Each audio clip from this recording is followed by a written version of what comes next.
오늘 함께 보실 말씀은 베드로 전서 2장 9절에서 12절 말씀입니다. 베드로 전서 2장 9절에서 12절 우리 함께 읽으시겠습니다. 9절부터 읽겠습니다. 시작.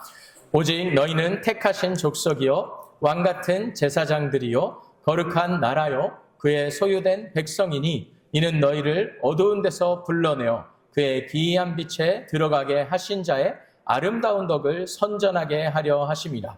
너희가 전에는 백성이 아니더니 이제는 하나님의 백성이요 전에는 긍휼을 얻지 못하였더니 이제는 긍휼을 얻는 자니라. 사랑하는 자들아 나그네와 행인 같은 너희를 권하노니 영혼을 거스려 싸우는 육체의 정욕을 제어하라. 너희가 이방인 중에서 행실을 선하게 가져 너희를 악행한다고 비방하는 자들로 하여금 너의 선한 일을 보고 권고하시는 날에 하나님께 영광을 돌리게 하려 함이라. 아멘. 오늘 성령 강림 주일을 맞아 우리 온 세대가 함께 예배드릴 수 있는 이 자리를 허락하신 주님의 이름을 찬양합니다. 우리 함께 옆에 계시는 분들 우리는 하나입니다 인사드리시면서 오늘 예배 주님 앞에 온전히 드렸으면 좋겠습니다. 우리는 하나입니다. 우리 각 다른 부서들이 다른 시간에 다른 장소에서 예배드리고 있지만 우리는 한 몸입니다. 우리 성령께서 하시는 사역은 우리 교회를 하나로 묶는 사역이라고 저번 주에도 함께 나눈 것처럼 우리 온 교회가, 온 세대가 우리 하나님을 함께 기뻐하고 함께 영광을 올려드리는 그런 교회가 됐으면 좋겠습니다. 우리 지난주 성령님의 임재하심과 또 영광에 대해서 생각해 보았습니다. 영광이라는 단어가 무게라는 단어였는데요. 그래서 옆에 있는 분들에게 인사하고 우리 함께 무게 잡지 말고 진정한 무게 있는 인생, 하나님의 영광의 무게로 살아가는 인생을 살자. 이렇게 서로 도전하며 저번 주 말씀, 우리 하나님의 영광, 성령 안에서 맛보는 주님의 카바드, 주님의 영광을 생각해 보았습니다. 우리 하나님께서 이 성령 강림주일을 맞이하면서 우리의 심령과 가정과 온 교회 가운데 주님의 이 영광으로 성령 충만하게 허락해 주심을 믿습니다. 아멘.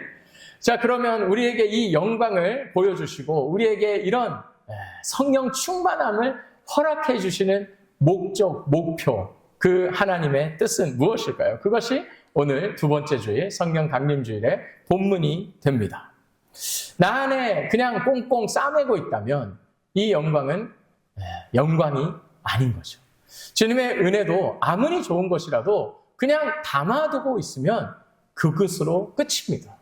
하지만 오늘 본문을 보시면 알다시피 우리 교회에게 이런 은혜를 주시고 주님의 영광의 빛을 비춰주시는 까닭은 우리가 이 세상에 나가 하나님을 선포하고 예수 그리스도의 십자가의 복음으로 주님께 영광 올려드리는 그것이 우리 교회의 모습이라고 알려주고 계십니다.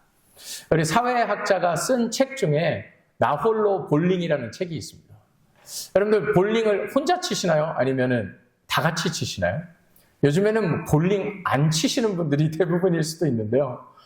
볼링 다 같이 치는 게 뭐 이렇게 어려울까 생각할 수도 있는데 이 책에서는 지금 현대 사회에서 볼링을 같이 칠 수 없는 사회라고 얘기합니다. 혼자 볼링장 가서 혼자 치는 게 훨씬 더 쉬운 시대. 그것이 지금의 시대라는 것이죠. 그래서 여기서 말하는 이 책이 강조하고 주장하는 것은 옛날에 함께 모여서 막 볼링을 같이 즐기면서 쳤던 것처럼 우리가 함께 연합이 되지 않는 이상 우리의 사회는 회복하지 않을 것이다. 우리의 가족은 회복하지 않을 것이다. 이게 현대에서 이야기하고 있는, 주장하고 있는 것 같지만 2000년 전에 똑같았습니다. 그리고 이미 2000년 전에 예수님께서는 그렇게 소망 없고 희망 없는 공동체들 앞에서, 사회 앞에서 이것이 소망이라고 교회를 세우시고 우리가 교회 안에서 하나가 돼서 우리 함께 연합해서 주님의 나라를 위해서 전진하며 나아갈 때 그것이 세상에 소망을 선포하는 주 예수 그리스도의 십자가의 영광을 드러내는 빛이라고 알려주셨다는 것이죠. 그래서 오늘 이 본문을 통해서 성령이 임재하시는 교회의 모습에 대해서 네 가지를 함께 확인하고 우리 앞으로 우리 교회가 계속해서 성령 충만한 교회의 모습을 회복해 나가는 우리 모두가 되기를 간절히 소망합니다. 우리 첫 번째 단어는 코이노니아입니다. 우리 교회 1층에도 우리 한 방의 이름이 코이노니아라고 붙어 있습니다. 여러분들 코이노니아의 뜻을 혹시 아시는지요? 우리 교제라고 알고 계시는 분들이 많을 것 같은데요. 우리 원어에는 교제라는 것보다 훨씬 더 중엄하고 무거운 뜻이 담겨 있습니다. 우리 코이노니아가 그냥 예배 끝나고 커피 한잔 하면서 우리 한 주 어떻게 지냈느냐, 아니면 식사를 같이 나누면서 우리 이번 주도 열심히 해보자, 이 정도의 교제라고 생각하시면 우리 성경에서 말하는 코이노니아의 뜻과는 조금 거리가 있습니다. 우리 성경이 말하는 코이노니아라는 단어의 뜻은 생사를 함께하는 파트너십입니다. 우리 함께 죽고 함께 사는 공동체의 모습이 코이노니아라는 단어 안에 담겨 있습니다. 예를 들어서 갈릴리 어부들이 함께 파트너를 맺습니다. 그래서 함께 배를 구입합니다. 그리고 함께 그물을 만들고 준비합니다. 그리고 함께 물고기를 잡으러 바다로 나아갑니다. 같이 투자하는 거죠. 때로는 수없이 많은 물고기들을 잡을 때도 있습니다. 그러면 그거를 함께 나눌 수 있는 게 파트너죠. 그런데 어떨 때는 운이 안 좋아서인지, 경기가 안 좋아서인지, 날씨가 안 좋아서인지 여러 가지 이유로 한 마리도 안 잡힐 때가 있어요. 그런데 그때도 함께 아파하고 감당해내는 것, 이것이 운명 공동체 파트너십 코이노니아의 모습입니다.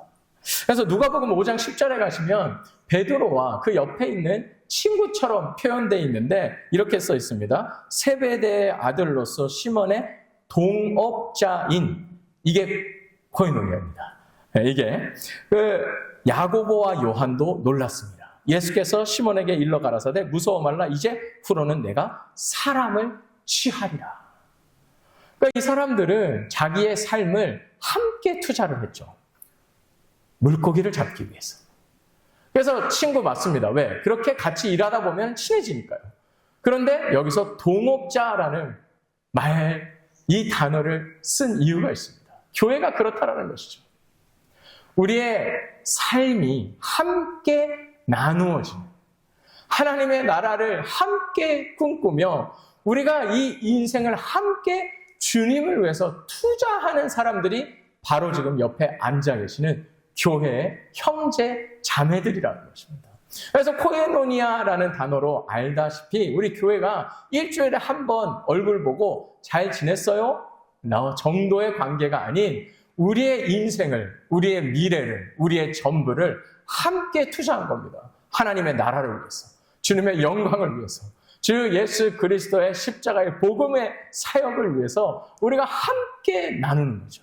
그러니까 때로는 누군가가 어려울 수 있고, 경기가 안 좋을 수 있고, 그물이 끊어질 수가 있어요. 배가 고장날 수 있어요. 그러면 같이 고치고, 같이 다시 새로운 거를 사고, 같이 또 바다에 나가서 오늘은 허탕 쳤으니까 내일은 더 열심히 해보자라고 같이 격려하고 일어서고 다시 나아가는, 그것이 코이노니아의 모습이라는 것이죠. 그러니까 성령 충만한 교회는 어떤 교회입니까? 하나님과 함께 운명을 하는 교회입니다. 하나님께서 우리를 위해서 목숨을 바치셨습니다. 하나님께서 핏값으로 교회를 사셨다라고 선포하셨습니다. 그러니까 주님이 전부를 투자하셨습니다. 하나밖에 없는 예수 그리스도를 나 같은 죄인을 위해서, 이 땅 가운데 어두운 가운데 빛을 세우기 위해서, 교회를 일으켜 세우기 위해서 자신의 피를 다 쏟아내시면서 생명을 바쳐서 투자하신, 이것이 교회라는 것이죠. 그러면 그 은혜를 받아 성령으로 거듭난 성도들이 모이는 이곳은 주님처럼 나의 삶을, 나의 인생을 주님 것이라고, 우리 공통적으로 주님의 나라 영광을 위하여, 예수 그리스도의 복음의 전진을 위하여 함께 주님과 투자하는, 우리 운명을 같이 한 것이죠. 영원히 우리 없이 살기를 원치 않으시고 삼위일체 하나님만으로 영원히 살기를 원치 않으셔서 죄인들을 구원하셔 우리와 영원한 나라를 함께 상속시켜 주시는 하나님의 그 목적에 우리의 목적도, 우리의 삶의 방향도, 우리의 삶의 모든 것도 투자하여 함께 영원한 나라를 세워나가는, 주님의 나라를 꿈꾸는, 하나님과 함께 운명을 함께하는 공동체. 이게 성령 충만한 교회, 코이노니아의 모습입니다. 한 발자국 더 나아가 우리 옆에 계시는 형제 자매들과 운명을 같이 하는 공동체입니다. 그래서 하나님을 사랑하고 내 이웃들을 내 몸과 같이 사랑하라. 왜요? 우리 가족이고 우리 운명을 함께하는 공동체니까. 우리가 같이 투자했거든요. 하나님 나라를 위해서. 우리가 다 함께 공유하고 있거든요. 주님의 나라를 위해서. 그래서 2000년 전에 이런 공동체이기 때문에 예수님이 세우신 초대교회의 모습을 보면 그런 모습들이 지금의 상황과 지금의 교회와 달라 보이는 모습들이 있다라는 것이죠. 어떻게 저렇게 했을까? 왜 자기 자신의 모든 것들을 다 팔아서 서로 공유하고 왜 하나가 될 수 있었을까? 바로 코이노니아가 그곳에는 있었기 때문입니다. 같이 투자하고 같이 함께 힘을 합쳐서 같이 운명 공동체로서 하나의 모습을 이루고 있었기 때문에 초대교회와 같은 모습이 성령의 감동 따라, 성령의 인도 따라 이루어질 수 있었다는 것이죠. 여러분, 성령 충만하시기를 원하십니까? 오늘 이 성령 강림 주임 우리 안에 코이노니아가 이루어지기를 소망하십니까? 우리의 모든 것들이 같이 하나님의 나라를 바라보게 되고 우리의 모든 것들이 주님의 영광을 위해서 하나가 되고 우리 주님의 나라를 함께 투자하는, 이 땅에서는 그 투자가 망할 수도 있습니다. 열심히 인생을 바쳤는데 모든 것이 헛것으로 돌아갈 수 있습니다. 하지만 하나님의 나라만이 영원합니다. 아멘이십니까?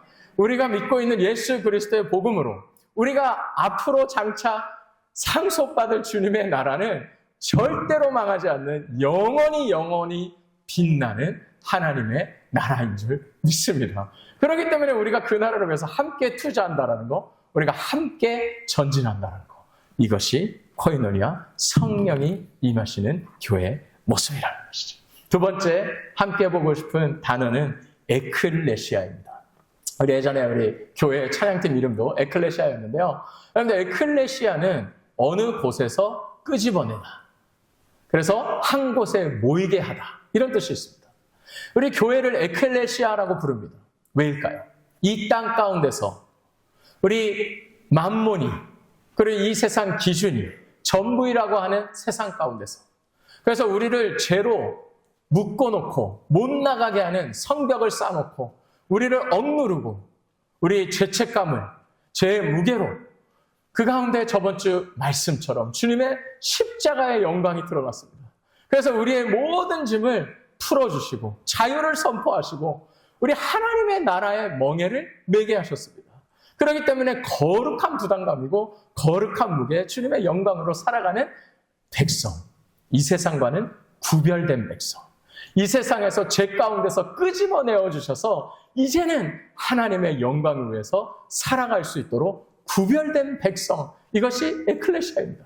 그래서 이스라엘을 정말 작고 정말 약하고 아무것도 볼 거 없는 이스라엘을 내가 택했다.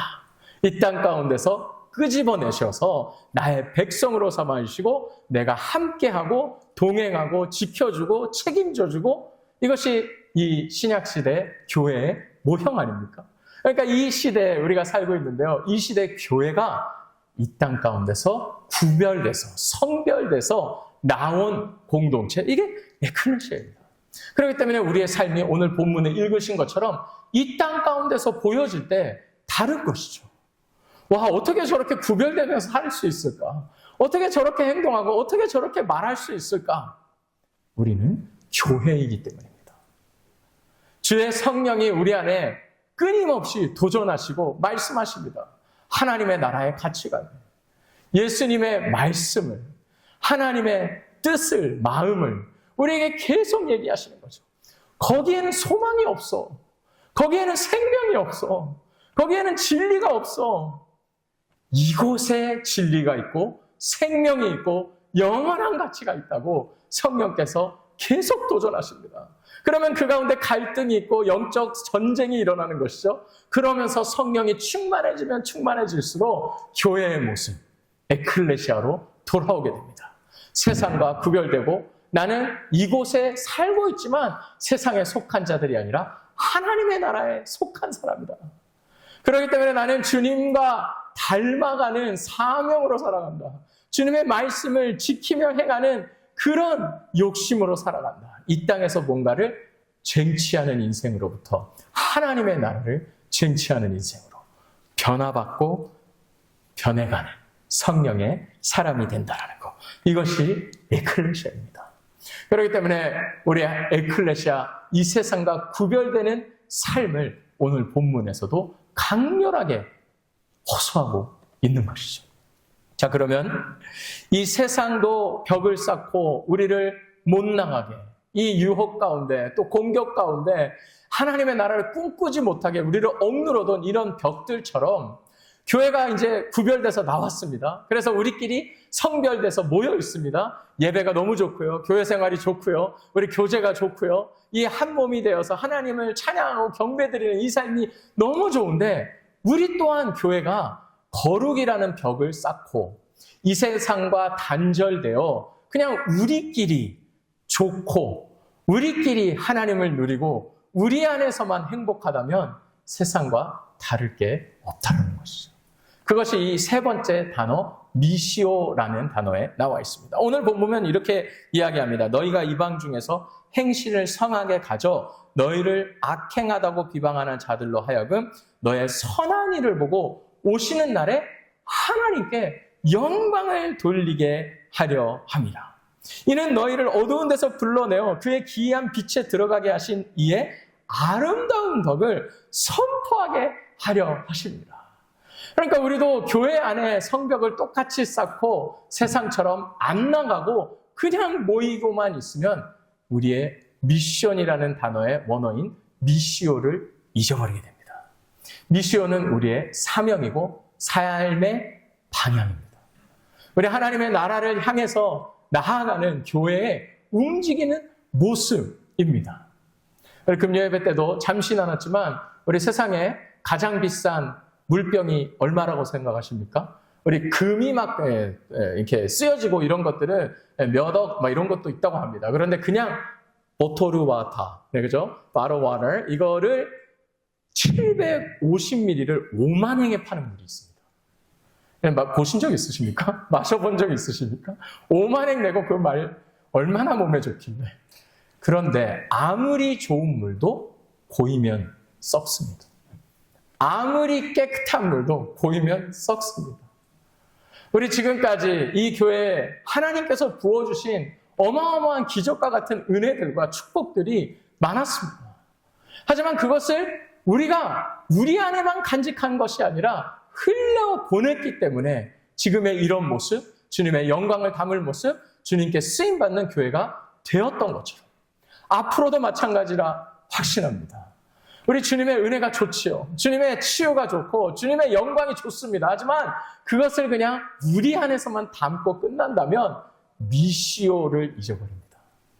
우리를 부르신 이유, 그것은 불러서 성별하셨지만 우리를 회복시키시고 성령 충만하게 하셔서 하나님의 사람으로 만드시고 그 목적은 다시 한번 세상으로 돌려보내어 우리가 세워진 곳곳에서 하나님의 영광의 빛을 발하기 위함이라. 그래서 예수님이 제자들을 세상에 보내시면서 무서운 얘기를 하십니다. 너희들 양떼와 같은데 늑대 와글와글 모여있는 그곳에 보내는 심정으로 보낸다. 정말 위험한 상황 아닙니까? 양이 한 마리가 늑대들이 배고픈 늑대들 사이에 들어가면 먹히는 상황인 거죠. 이 세상의 가치관으로는 도저히 감당할 수 없는 미시오인데 그 뒤에 예수님의 성령님의 약속이 붙으면 달라집니다. 예수 그리스도께서 이미 세상을 이기셨습니다. 아멘이십니까? 그렇기 때문에 이 십자가를 선포하는 일이 더 이상 두렵지 않습니다. 왜요? 성령을 우리에게 약속하셨고 약속대로 성령이 우리 가운데 임하셨고 약속대로 성령이 우리와 함께 하시고 동행하시고 지켜주시고 인도하시고 책임져 주시니까 이 사명을 감당할 수 있도록. 그러니까 우리는 세상에 나가서도 빛과 소금의 역할을 감당할 수 있다는 것이죠. 그런데 예수님이 또 경고하십니다. 소금이 맛을 잃으면 어떻게 되겠지? 그냥 버려져서 지나가는 사람들한테 밟혀지고 끝나지 않겠느냐. 교회가 혹 이 미시오를 잊어버리면, 주님의 영광을 바라는 일을 소홀히 한다면 우리는 소금의 역할, 빛의 역할을 감당할 수 없을 것입니다. 선한 행실은 이 땅에서의 기준으로의 도덕적인 좋은 일이, 착한 일이 아닙니다. 분명 그것은 우리가 주님의 복음을 전하는 도구는 될 수 있습니다. 그렇죠. 화 많이 내고 막 말이 거칠고 행동도 막 공격적이고 이런 사람의 말을 누가 듣겠습니까? 하지만 그것이 복음이 아니라 본질은 우리 안에 성령께서 살아 역사하시는 인생이 되셔야 된다는 것이죠. 그러면 어떻게 됩니까? 우리의 미션이 바뀌게 됩니다. 지금까지는 이 땅에서 살기 위해서, 먹고 살기 위해서 해야 되니까 라는 우리의 삶의 모습이 주님과 함께 주님의 나라를 세워가는 영광의 사명자로 거듭나게 됩니다. 우리를 새 사람으로 만드신다는 게 무엇입니까? 이 땅을 믿고 이 땅을 의지하고 이 땅 가운데 속한 사람들처럼 살아가던 모습이 하나님께 속하고 주님을 믿고 주님의 말씀을 의지하는 사람으로 가치관이 변하는 삶을 이야기하고 있는 게 아닙니까? 우리는 왜 주님의 부르심을 받았습니까? 우리는 왜 오늘날 이 땅 가운데 이 교회로서 세워져 있습니까? 나의 삶의 목적이 무엇입니까? 우리 오늘 본문이 그 답을 확실하게 해주고 있습니다. 이 교회는 그냥 사람들이 모여있는 장소, 플레이스가 아니라 움직이는 공동체라는 것이죠. 그래서 세상에 나가는 것입니다. 그래서 우리가 변화받고 치유받고 새 힘을 얻고 우리가 다시 말씀으로 새로워져서 우리가 훈련받아서 다시 한번 세상 가운데 주님의 빛을 비치게 되는 유기적인, 우리 살아서 움직이는 공동체. 우리 아무리 깨끗한 물도 보이면 죽지만 그렇게 깨끗해 보이지 않는 강도, 물도 흐름이 생기면 깨끗해집니다. 분명히 이상했는데, 분명히 깨끗하지 않았는데, 투명하지 않았는데 우리의 삶의 지금의 모습입니까? 우리 성령의 다이너마이트의 역사하시는 권능을 이 시간 구했으면 좋겠습니다. 주님의 권능은 두나미스, 다이너마이트의 원인데요. 그것이 펑 터지면 그곳에서부터 물줄기가 흘러나가게 되고 새로운 주님의 역사가 일어나게 되고 하나님의 인도하심으로 우리가 그 물길을 흘려보내고 주님의 축복을 흘려보내고 주님의 사랑을 흘려보내고 그러면 계속해서 우리의 삶도 깨끗하고 우리의 흘려보낸 물을 마시는 이 땅에 있는 사람들도 주님의 사랑을 접하게 될 줄 믿습니다. 우리 두나미스 하니까, 다이너마이트 하니까 뭔가 큰 문제를 터뜨릴 때만 써야 될 것 같은 그런 느낌, 뉘앙스가 혹시 들지 않으시나요? 그런데 이 다이너마이트가 제일 필요한 곳은 딴 곳이 아닌 나의 마음의 벽인 줄 믿습니다. 우리 이 시간 성령께서 기폭제처럼 우리의 마음, 이 단단한 마음, 이 교만한 마음, 이 굳어진 마음, 여기에 성령이 폭발적으로 권능으로 임하셔서 하나님이 보일 수 있도록, 세상이 보일 수 있도록 주님의 성령의 임재를 간절히 구하는 이 시간 됐으면 좋겠습니다. 우리 마지막입니다. 네 번째는 왕 같은 제사장이라는 단어, 폰티펙스라는 단어입니다. 이 왕 같은 제사장 하니까 이걸 들으면 여러분들은 어떠십니까? 와, 내가 왕이다! 이러십니까? 저는 부담감부터 다가오더라고요. 내가 왕 같은 일을 할 수 있을까? 왕은 얼마나 일이 많을까? 분명히 시키면 되죠. 근데 내가 왕이 아닌데. 내가 얼마나 이 교회의 사명을, 복음이라는 이 사명을, 십자가를, 주님이 그렇게 말씀하셨잖아요. 나를 따라오고 싶거든. 너의 십자가를 지고 따라와. 뭔가 너무 부담되고, 아직 준비가 안 된 것 같고, 힘들 것 같고, 고통의 길일 것 같고, 초대교회를 보면 분명히 그랬습니다. 그리고 제자들의 삶을 보면 분명히 그랬습니다. 그렇기 때문에 내가 이 일을 감당하기는 아직 역부족이고 어려운데 좀 이따가 해야지, 준비되면 해야지, 이렇게 들리신다면 오늘 이 폰티펙스라는 단어가 다시 한번 우리의 삶을, 교회를 재정의했으면 좋겠습니다. 분명 부담은 갑니다. 하지만 아까 미시오도 부담이었죠.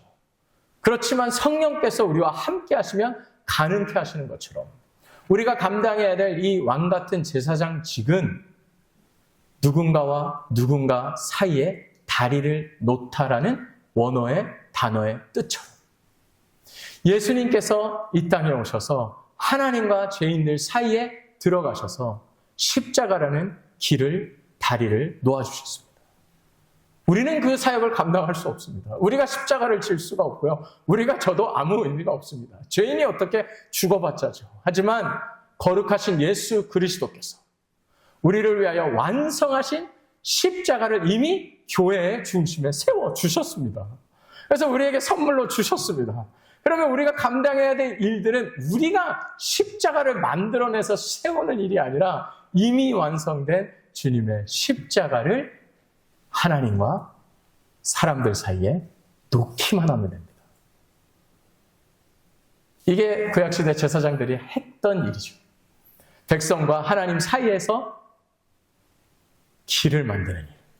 그리고 대제사장 되시는 예수님이 하셨던 일입니다. 완성하신 일입니다. 그래서 우리가 이제는 구약시대 제사장들처럼 목숨 걸고 해야 되는, 벌벌 떨면서 해야 되는 그런 일이 아니라 이제는 주님과 동역할 수 있는, 하나님과 함께 할 수 있는 기쁨의, 영광의 사명으로 불타오르는 삶의 모습이 됩니다. 그렇기 때문에 우리의 삶은 주님이 시키신 일을 열심히 내 힘으로 감당하는 일이 아니라 주님과 함께 이미 운명 공동체로 묶였기 때문에 하나님과 함께 생명을 같이 하기로, 영원을 함께 하기로 마음 먹고 투자하고 약속받고 우리 이미 도장을 찍어주시고 그 상속자가 됐기 때문에 우리는 주님의 일을 주님과 함께 날마다 성교적 삶으로 녹아내리기만 하면 된다라는 것입니다. 그렇기 때문에 예수님이 제자들을 부르시고 얘기하신 것처럼 우리의 미시오 그리고 왕같은 제사장직은 사람을 낚는 것입니다. 어떻게 해서든 우리는 사람을 낚는 일을 위해서 부르심을 받았고 구별됐고 성결하시고 힘을 주시고 치유하시고 새롭게 하시고 은혜 주시고 축복하시고 책임져 주시고 보호하시고 함께 하시고 사람 낚는 일을 감당하기 위해서. 오늘 마무리하도록 하겠습니다. 이 위대한 사명을 위해서 교회를 세워주셨습니다. 성령 충만이 왜 우리에게 필요할까요? 나의 뜻을 이루기 위해서가 결코 아닌. 우리 교회가 왜 존재할까요? 우리가 그냥 일터도 아니고 가정도 아니고 그냥 제 삶의 장소인데 뭔가 오면은 좀 기분이 좋고 좀 괜찮고 또 어떨 때는 치유받고 어떨 때는 뭔가 감정이 복파오르고 뜨거워지고 이 정도의 교회의 모습이 아니라 오늘 이 네 가지의 단어에서 확인하신 대로 하나님이 우리를 위하여 하나밖에 없는 예수 그리스도를 보내셔서 핏값으로 사서 세우신 교회의 모습이 내가 회복해야 될 성령 충만한 교회의 모습이라는 것을 다시 한번 믿음으로 선포하시는 가운데 이번 한 주 그런 교회의 모습이 되길 우리 성도의 삶이 되길 주님으로 축복합니다. 우리 성령께서 우리를 에클레시아로 불러주셨습니다. 그리고 코이노니아의 만찬과 같은 파티와 같은 영적인 축복의 공간을 허락해 주셨습니다. 체험 받았다면, 은혜를 받았다면 고이기 전에 우리 하나님의 미시오를 감당하는 우리 폰티펙스, 우리 하나님의 제사장 같은 사명을 감당하는 교회가 되기를 간절히 소망합니다.